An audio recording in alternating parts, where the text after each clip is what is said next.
Good day mga kabayan. Ngayon po naka-receive po kami ng new visas for our candidates sa Croatia, which is si Miss Milet and si Sir Juanito. Yan, again, congratulations po, ma'am, sir, no? So, ito po yung kanilang visa, no? Na na-receive po nila for Croatia. Yan. So, kamusta naman po ang kanilang process for Croatia? Okay naman po.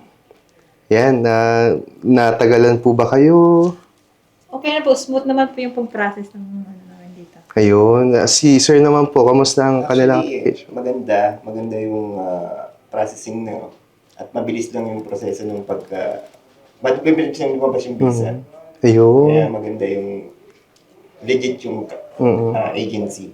Ayun. Thank you, Sir, no, and ma'am, sa inyo pong comment, no, for the process. And saan niyo po ba nakita yung GCD and bakit kayo nag-apply?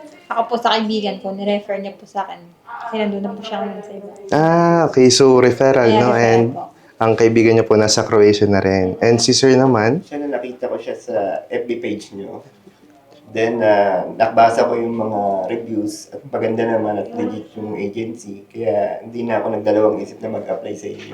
Wow, okay. Thank you po, no, sa inyo pong pagtitiwala, no, sa aming agency. And ngayon po, naka-receive na sila ng visa. And kayo po, ma-recommend niyo po ba ang GCD sa ating mga kabayan na mag-apply for Europe as well?